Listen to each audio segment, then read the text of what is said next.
Well, hey guys, I'm at the park here letting Wavy run around. Why don't you go run? Go play. I really got lost out there on Manitou Island. I got totally turned around and I had no way to figure out where I was. I mean, I don't know. It really reminded me how easy it is to get turned around. On that day, there was no wind, so I couldn't really tell where the lake was because you could just assume that the wind was coming off the lake. And the brush was so thick that I couldn't get in some kind of vista to look over to where the water was. And what I ended up doing is just getting totally turned around in there for about 8 hours. And I just crashed through that brush. It was terrible. I mean, I was having to talk myself out of panicking. And I kept praying. Um, I could go into that a lot, and I thought about making a nice detailed long video about what it was like to get lost out there for 8 hours and some of the things I remembered or realized having to do with God and spirituality. But I think I've decided against it. I'm not going to do that here. But there is something about, I will say this, I think this applies to everybody. It's really, let's see, how do I put it? I'm going to quote a song again. I just can't help it. I listen to a lot of music and a lot of lyrics, and I read into them, and I guess that's what the artist would want someone to do, is appreciate what they're trying to say in a song. And so there's that song by The Who called Eminence Front. And for most of my life, I didn't really understand what it was about, right? And I started to look into it, and if you listen to the lyrics, it's probably still up to interpretation, but I think what it's saying is that all of us, to a certain degree, it might just be the human condition, are just kind of going through life pretending, pretending everything's okay, and or let's just say pretending like the end of the road is death. So it's an eminence front, it's a put on. It's all the come and join the party, dress to kill. It's like some philosopher I remember saying when I was back in college. I think it was Dostoevsky. Never could pronounce his name correctly.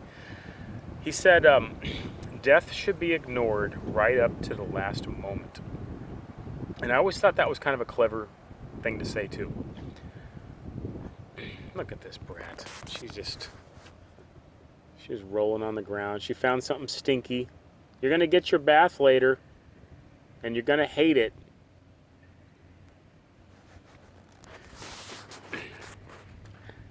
So yeah, death should be ignored right up to the end or right to the last moment. It's a tactic. If you think about it, it's a tactic. Or maybe another tactic would be kind of the opposite of that, which is just kind of always keep it in your mind that every day is precious and valuable, and we're always just one blowout on our car into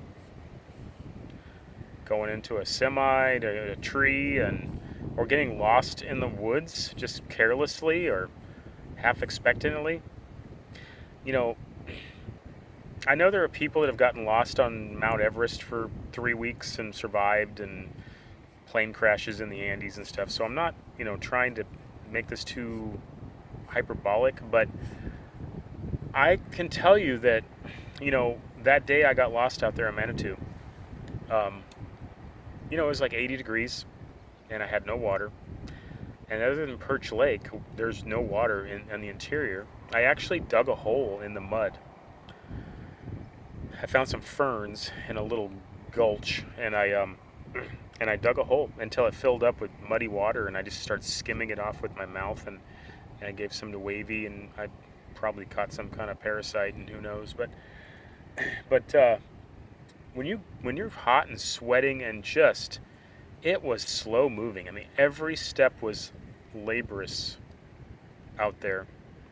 It was like this mash intertwining of brush and trees and dead logs, and I mean, you couldn't go 10 feet without having to strenuously keep yourself going. I mean, I consider myself to be in decent shape for my age, um, though it's even got me questioning that now. But I could only go for about 5 or 10 minutes, and I'd have to find a tree, and I'd have to sit under it and just kind of lay down and catch my breath and try to calm myself down. And just kept telling myself that if I keep moving in the same general direction, that I'll eventually find the water again, and then I can just take the beach back. You know, because it's an island, right? But I ended up going through like 2 miles of that stuff. I was going almost the exact wrong direction to go the longest distance through that brush to get to the other end of the island. If I would have kept going just due west, then I would have ended up at the western point, which is then where Gull Rock is at, and I kind of eventually turned up to the north and popped out on the beach there. And my phone was long since dead, or I would have, taken some footage of that. And I had to carry this little brat. I had to switch arms and switch hands, and I had to tie her up. And one time I climbed a tree to see if I could get a view, and I really couldn't. And some crows were squawking at me, which is always a bad sign. But I said I wasn't going to go too much into the whole spiritual aspect of it. But I had nothing to distract myself with, and that's another thing I'll mention here is that, I mean, anything I'm saying, if it sounds righteous, I promise you it's not. It applies to me twice as much as anybody I would be trying to make this point to. So I hope that makes sense. But I had no distractions. I didn't have my phone. There's no signal up there anyways. Of course, no one with me, and the beagle is useless and not good company anyways. So, I'm kidding, by the way. I'm always kidding, in case you guys don't know that. So, it was really just kind of me and me, or me and God. And so, I just started praying, and I was saying, I need your help. I need your help now, today. And it's not this abstract kind of like, will you help me be a better person type thing, even though I'd like to think that is a good prayer too, but it's just kind of like, I need your help to get through this today. And I felt like my prayers were being answered in real time. A couple of times some like breezes came up, and it was a really cool breeze just off the lake, even though it was a mostly just totally windless day. And it felt good. And it also kind of told me what direction to go, because I could also see a few clouds up in the sky kind of moving, which I could assume was a direction. I could assume the direction, and it was correct. A plane flew over the island, and so I stopped and I listened, and I could assume that, because every day that I was there, a plane did fly by once a day, probably to show people the lighthouse. And so I listened for when it kind of cut its engine and it tipped its wings, which could tell me roughly where the lighthouse was. And that helped me to continue going start going the right direction. And then lastly, what happened was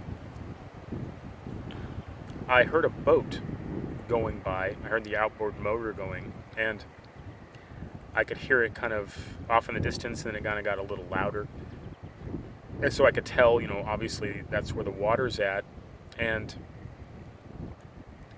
not a lot of boats are out there. If people do come there, it's very seldom, and they'll just come straight to where the lighthouse is at, where I was hanging out. And this boat was kind of just hugging the shoreline of the north side of the island.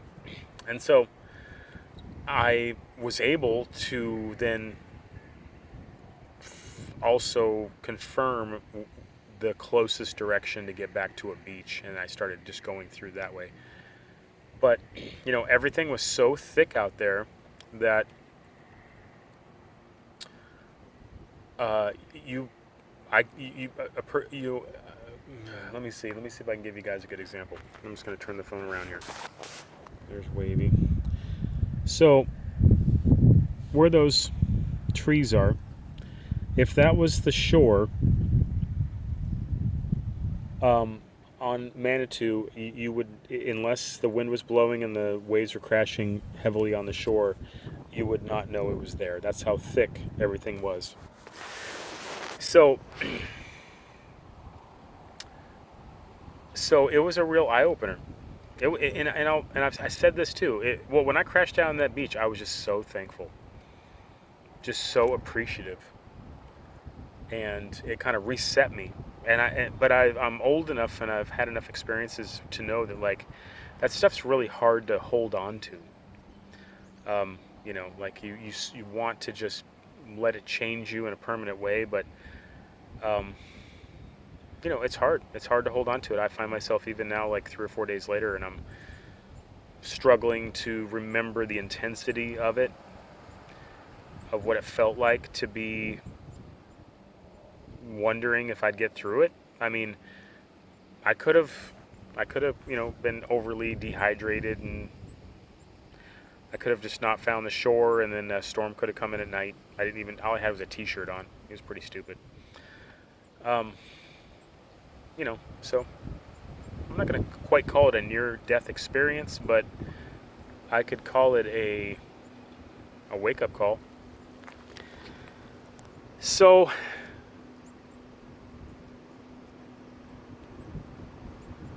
yeah, once I made it to the beach, Wavy and I made our way back to the dock where the Bayliner was, and that was a good couple miles. I'll show you on the map here in a minute. And then we had to go over and get the dinghy, which is over in Fisherman's Cove, which was around a couple more corners there. And so, it was something I needed. I guess I kind of need those things sometimes, because there's a part of me that's just barely subconscious that needs to be tapped on the shoulder and reminded, it's time to, wake up, be here now. And there's a book, it's called The Way of the Peaceful Warrior. It's a pretty famous book from, I believe, the 80s or 90s. And there's a famous line in there. It says, there's no ordinary moments. And it's so true. I mean, the truth is, though most of our lives can easily become just ordinary moments, with just occasional peak experiences that we always chase, the truth is that's all in our head. And there is no ordinary moments. Here I am at the park with my dog, and it's 75 degrees, and this should not be an ordinary moment.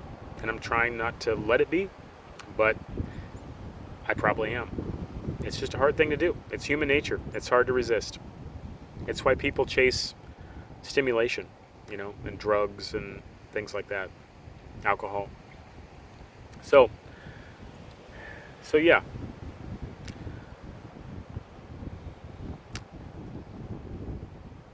We made it home.